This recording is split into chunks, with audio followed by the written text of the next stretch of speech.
वट सावित्री व्रत के दिन जरूर पढ़ें ये कथा, अखंड सौभाग्य की होगी प्राप्ति। इस साल 19 मई 2023 शुक्रवार को सुहागिन महिलाएं वट सावित्री व्रत रखेंगी और विधि विधान से बरगद के पेड़ की पूजा करेंगी।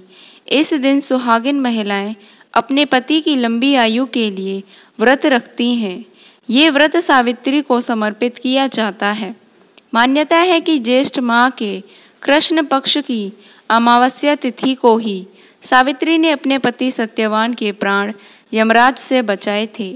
तभी से इस दिन वट सावित्री व्रत रखा जाता है।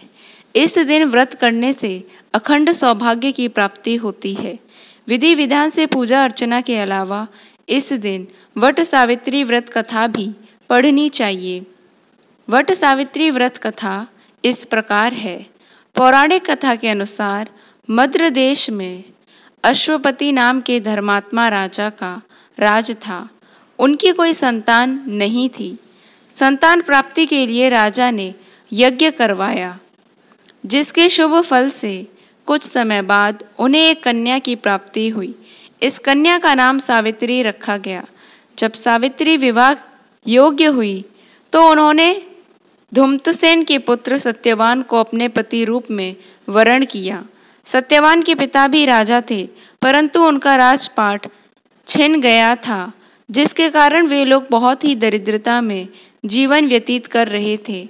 सत्यवान के माता पिता की भी आंखों की रोशनी चली गई थी। सत्यवान जंगल से लकड़ी काटकर लाते और उन्हें बेचकर जैसे तैसे अपना गुजारा करते थे। जब सावित्री और सत्यवान के विवाह की बात चली, तब नारद मुनि ने सावित्री के पिता राजा अश्वपति को बताया कि सत्यवान अल्प आयु हैं और विवाह के 1 वर्ष पश्चात ही उनकी मृत्यु हो जाएगी। जिसके बाद सावित्री के पिता ने उन्हें समझाने के बहुत प्रयास किए, परंतु सावित्री यह सब जानने के बाद भी अपने निर्णय पर अड़िग रही। अंततः सावित्री और सत्यवान का विवाह हो गया। इसके बाद सावित्री सास ससुर और पति की सेवा में लग गई। समय बीतता गया और वह दिन भी आ गया जो नारद मुनि ने सत्यवान की मृत्यु के लिए बताया था। उसी दिन सावित्री भी सत्यवान के साथ वन को गई। वन में सत्यवान लकड़ी काटने के लिए जैसे ही पेड़ पर चढ़ने लगा कि उसके सिर में असहनीय पीड़ा होने लगी। कुछ देर वह सावित्री की गोद में सिर रखकर लेट गया। कुछ ही समय में उनके समक्ष अनेक दूतों के साथ स्वयं यमराज खड़े हुए थे। यमराज सत्यवान की आत्मा को लेकर दक्षिण दिशा की ओर चलने लगे।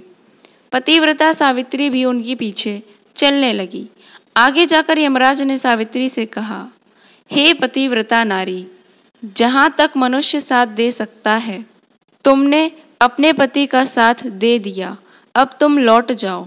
इस पर सावित्री ने कहा, जहाँ तक मेरे पति जाएंगे वहाँ तक मुझे जाना चाहिए, यही सनातन सत्य है।